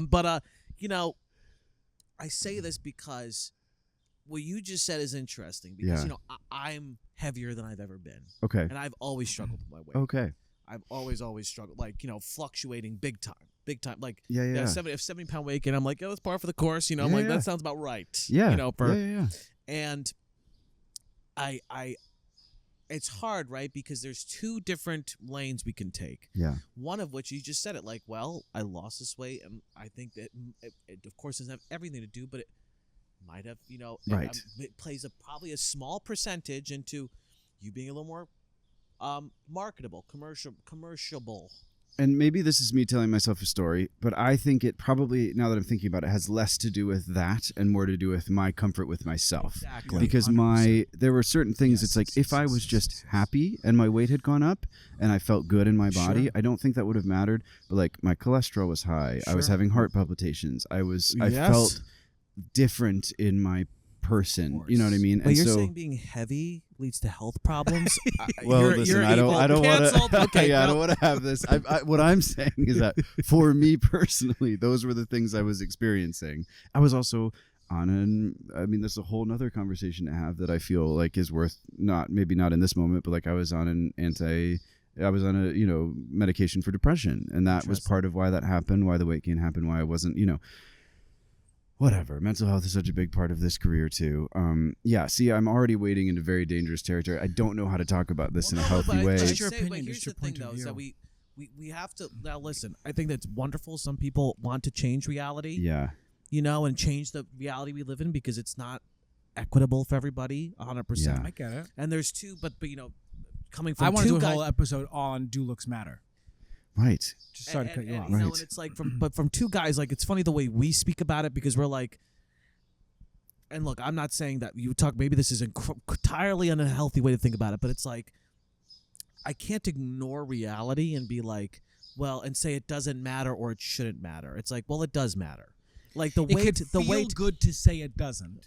Right. But you know, and there's no moral judgment and Right. I am. And this is where, you know, maybe I'm just like, you know, fully capitalist pig over here. Like, stick me, you know, I'm a little capitalist pig, oink, oink. But, like, you know, it's like, it's not my place to judge the market. Sometimes, like, it's my place to, like, go understand the market and make a choice. And make decisions subsequently. Right. And everybody can make the decision that's best for them. If I want to completely Right. counteract it, that is one decision that's valid. Yeah. People, hey, get the bigger plane seats, and then I think that there's I'm sorry, that there's another. Don't pretend like you're offended. But How dare you? But there's another you know mindset which is like no judgment, no morality. I'm not a bad boy. I'm not a bad person. But also it's like I can objectively look at this and go, well, in this industry it kind of matters because. So sorry, just to say, because I do want to do a whole episode on this. We're in a visual storytelling medium, so it's not about good or bad. Right. I mean, I told you this. I believe my weight gain, definitely has held me back from some important, bigger roles in bigger opportunities in the past year alone. Okay. I know no. Did someone say that? No. Right. Do I work plenty? Sure. Would I like to work more? Absolutely. But because it's a visual storytelling medium, you know, you have to go before anyone opens their mouth. They walk on stage, they walk on camera. It's telling a story. That's a child. Right. That's a parent. That's a happy person. That's a sad person. That's a fat fuck. Whatever the hell it is. But not really. But it's like what storytelling medium is that telling? You know what's coming across there. But and it's again, hard. It's hard of because course if it's you hard. struggle with it because I know we care so much. Right. There's something that you know. Something that's a very high-profile project. I know I didn't get this. I know for a fact I didn't get this because of my weight. Yeah, he probably but I know for a fact I didn't get it because of my weight. I know for a fact. Nobody say anything, but because the second I got the audition, I was like, "There's no way." But there's then no way. there's the I want to hear the rest of that. Sorry. No, that's please. it. No, that's it. And it's like, and it's easy to tell a story of like, oh, I don't care. Oh, right. I don't care. Blah blah blah. But it's like, no, it's a fucking I struggle. It's a fucking struggle of mine. You know, it's you know, Then what's for lunch? Interesting you know? too is like it always comes. I think the theme of this episode has been like the stories we tell ourselves because it's like I actually got Laertes when I was 30 pounds heavier than I was in the show. Wow. So like that, Sure. I mean, I was already on like a whatever journey, you know, with my health or whatever. But like I went into that room and I was there with all these really skinny, hot guys. And I was like, okay, I am not gonna, you know, hot in a specific kind of pretty way that I was just like, I don't. Even when I feel like I look my quote unquote best, whatever. Kevin I don't, Spacey would fuck those guys. Like that kind of hot. and he wouldn't play them. You know what I mean? Yeah, exactly. So I felt like I was just like, well, I'm not going to get this because I see what is happening in this room. Sure, And that's maybe So probably right why about I that. did get it. You know what I mean? So it's like those stories are always so. I wasn't I wasn't contradicting. I wasn't contradicting you. No. I just mean like I had to look back and be like, I think I walked into audition rooms with such a view of myself that then tainted what I was doing in the audition. I think you're 100% right. Whereas if I had if I was still the weight I was at that time, that was really cool. Thank you. Then I probably might still have all the same jobs that I got. You know what I mean? But Sure, I was coming in with so 100%. much baggage around that I think that was a bigger factor than my actual weight was. So Well, thank you for being able to talk about that because I think it's important. No, because we were. I was just saying, like, commented after the play. I was like, he's in great shape. But I also just want to say something about that. One of the things that I always take umbrage with, because my weight yo-yos too, is when people go, "Oh my gosh, you look so good." right. Oh my gosh, you look it's so great hard. when you're losing Yeah. weight. And then you're like, okay, well, this is good, and the other is bad, and Right. that's sort of the narrative that we start to tell ourselves. Oh, and that's such a strange thing to be on the other side of too. It's like so many people being like, "Wow, you look like a different person." I'm like, "What? Are you know?" Exactly. Yeah, what was the other one okay. bad? I know. Right. And again, it's just America, man. America sucks. Yeah, And really in does. some I'm ways, thinking about. I'm moving to China. I have one last question for Come Through Performances. Okay. oh, Okay. heck yeah. So I had to censor myself saying hell. Okay. Yeah. Oh, Go. I love it. Shoot. We have a very very fundamentalist Christian audience that listens to us. God, I love you guys. I really want to. What the fuck? You deleted this question. What are you talking about? Uh-oh. I'm scared. now. Okay. No. Deleted any Okay. Well. Should I be this worried is- that person like took a picture of us and laughed They and then did? walked away? Did They took a picture of us and laughed and walked away. Did they take a picture? I know exactly what they did too. They took the picture. They're like three white guys podcast. Ha ha ha. That's exactly what they did. I guarantee you. Well, it's what's happening. Did they really take a picture? Yeah. How do you know? He will destroy them. He's evil. I'm not evil. You do I'm you do vindictive. Genuinely asking if they took a. How do you know they took a picture? I just saw the phone. Maybe it was just a phone out. Yeah. He does vindictive shit. No, he doesn't. Look at this No, beautiful, serious, thank beautiful you. creature. What? Look at him. Like I'm gonna go if he has. Yeah. Okay. I've not known either of you to be anything but just little sweeties. I guess. Wait. I guess. Yeah. I guess my last question because Redacted. What question? did I now it's delete? not as good as I thought it was gonna be, but I guess what's a core artistic lesson that you are taking away from doing this show and in general, right? I feel like maybe you don't agree with this. I feel like I'm always wrestling with certain artistic questions, Yep. like creative process questions, Absolutely. or like there's certain lessons I'm learning or figuring out. What's a core artistic lesson that's been taking up space in your heart? Well, that's a great question. One of them was the difference between American and British approach to theater, which I feel like we've kind of discussed. That has been taking up a lot of space. The other is the process thing I was going to talk about earlier is Will Keane, who plays Putin, has worked a lot with Declan Donnellan from Cheek by Jowl. I told you. By the way, I'm so sorry to cut you off. This is that's my whole life. The target and the actor. I knew the actor in the target. The actor in the target. But sorry to No. So he turned me on. We've become close. He's turned me on to the podcast, the Cheek by Jowl podcast. Yes, it's so good. And to the kind of what we were talking about earlier of this difference in approach of you can only react to the space, right? All your prep, all your whatever, Declan doesn't really deal with objectives and things like that. You can only react to the space that you're in. Now, Will does some of the most prep I've ever seen an actor do. He always has a book open about Putin. He has watched, this little smile that he does. He's just kind of subsumed the face of Vladimir Putin from, hours of video. There's this amazing story where he's talked about in an interview before. He was holding his hand so firmly because that's what Putin does in real life, and his other arm swings freely. And there's all these conspiracy theories that it's because the KGB and he's always ready to hold his gun or whatever it is.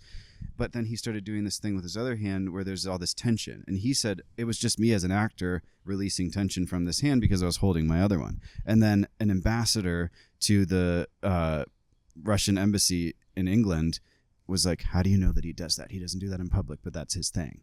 And Will was like, well, obviously now this is a part of my performance. Wow. But it's it's that very human thing of when you hold tension, something else is going to happen. It just happens. Of course. All of that to say that I'm really fascinated by this approach that we're talking about whatever musical theater acting is, we're talking about process. And it's there is this element of Will and Luke and I and a lot of people in the cast just kind of are joking around backstage. The minute they're on stage, they're the people they are. They're not holding themselves, in some deep character way. They're not, and I think that something that's taking up a lot of space in my brain is just, with Laertes, I stood backstage and I listened to sad music and I went through the whole script in my head and I did all this stuff and I did all this prep. And then by the end of the process, I stopped doing it and I just went on stage and looked the people in the eyes and acted with them. And all of the emotionality came so much. You know what I mean? So I think there's this and it does come down to these incredibly free British actors, right? Who don't feel this. Okay, I could keep talking. I'm reading this book that you should read called I think it's called The Method. It's how Stanislavski came over. It's honestly one of my favorite acting books ever. And I'm fascinated by this idea of how the 20th century learned to act. Yes, and the people who were doing the Marlon Brando versus forgive me, I forget her name in Streetcar. Yeah. And how they were so at odds because she was of this MGM movie generation, and he was of this new wave. And then there were these Juilliard actors like the Mandy Patinkins and the Kevin Klines, and who were doing both. They were doing the prep, but they were also doing the freedom of, they were getting that voice and speech training, and I think I'm just fascinated by that. Well, I think what's so fascinating about you should read the book called In the Zone. Ooh. It's by Michael Arden. He's a I think Michael Arden. No, not Michael. It's Lardon. Oh, I heard you talk about this before. Yeah. But it's a very good companion to Actor in the Target because it's all about sports psychology. Right. I think his name is Michael Lardon. I think that's his name. But Lardon. Basically, his whole thing is like, and the reason why it's a good pairing for Actor in the Target. He hates Actor in the Target. I don't hate it. Well, no, it's not It's not a well-written book. Conceptual and esoteric in a way that even the translation, specifically the translation of it, that I'm like, I get confused. Well, his whole podcast is called Not True But Useful because I think he's like, I know these things aren't true, but they're useful. And he doesn't. Well, what's interesting about it, so sorry to cut you off, is that the reason why it's so it's the exact opposite of American technique is because it's not psychological, right, and it's not reductive. So it's not like, what is my motive? Right. Like that's like we approach, like Americans approach acting from a very psychological standpoint. We need to understand the person. We need to understand what moves them, why they do things. And his whole thing is like, that's a complete waste of your time. He's like, instead, like just get into see what they see. Yeah. They don't know why they do anything. Right. They don't know their motives. They don't know. They just react to things that are happening to them. And what's interesting about In the Zone is like or I think it's called The Zone, is because the whole thing is like he talks about. So I know. We're talking about something else, but Phil Mickelson when he won like the PGA Tour. Yeah. Like everybody, he said like everybody else was cramming, doing their putts up until, and Phil Mickelson was sleeping. He took a nap. Took a nap. Yeah. And it's like the thing is like this idea of cramming, trying to get it right. It's this idea of the one. It's this idea of there's a right way to do it. Yeah. There's a way I'm supposed to do it. That's deadly. And he's like, I could go on about Acting the Target. I think it's completely revelatory, and it's so opposite of what we learn at our schools. I think that's been my journey as an actor. I was a 4.0 student. I came into the city. I was a great understudy because I'm a great study. You know what I mean? I'm quick, and I can do exactly what somebody tells me to do. Yes. And then I think part of that not working for a while was like, I didn't have my own opinion. You know what I mean? I was great when someone told me what to do. I was executing at the top level. When somebody was like, "What do you bring to this?" I was like, you know what I mean? And that took me some years to develop. And I think I'm great at going through and doing my text work and making sure every line has a motive and everything. But that can become that deadly thing of like, we're just trying to achieve. Going back to that musical theater thing of like, what where's the? And so I think that has been a journey for me of like coming in and around of that and still doing all the work. But the last thing I'll say about your Laertes story is why that's so validating is like, I would say that this last show I did was the first time I ever fully turned off on stage. Like I completely turned off everything. Wow. And I was like, I'm not going to do anything up there. And you were a force. Well, that's so nice of you, but I didn't do anything like because like I was like, I'm not going to do anything up there. And when you do that, like that's how sport, like that's what they understand in sports, like because like you drill so that when you're in performance, there's unique. If you're thinking about what you're doing and the scene, like that was something you're supposed to do. That's not the unique situation. Now you're in performance and there's unique things happening. That and if you're too busy thinking about where the scene goes, I'm supposed to get to this place, and it's like. And the other thing I find really useful about that book is the idea of I don't change, everybody changes around me.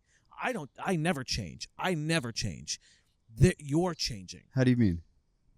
Well, like, because it's always like, I need to make sure that I'm that I get to this place, or like when I walk into a space, what I tell myself now is like, I don't change ever. You're changing.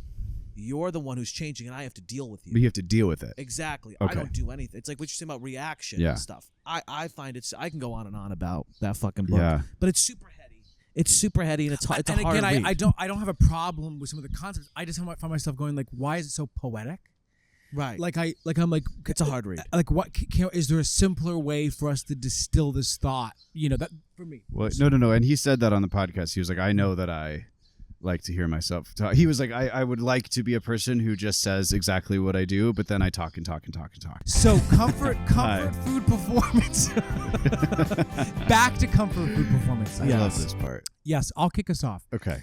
I have two, but I'm going to go with one because it's a nod to what we've been talking about. Another great Kevin Spacey performance. Another great actor who sings. Okay. I rewatched Mame. Sure. Specifically, B. Arthur, right, as Vera Charles in Mame, incredible, is one of my absolute favorite performances. Her performance in that movie in particular, which is actually not a great movie, but I used to watch it all the time as a kid, is so amazing. The original Yenta. Oh yeah. One of my favorite performers and a great actor who sings. So B. Arthur in the movie Mame. That's mine. That's great. A good one. That's great. That's a good one. Why don't you go, Nick? Well, I do have two. Yes, yeah. No. So my all-time favorite, I think, if we're talking about a musical that is well acted and it's Sunday in the Park with George. The recorded version with Mandy Patinkin and Bernadette Peters.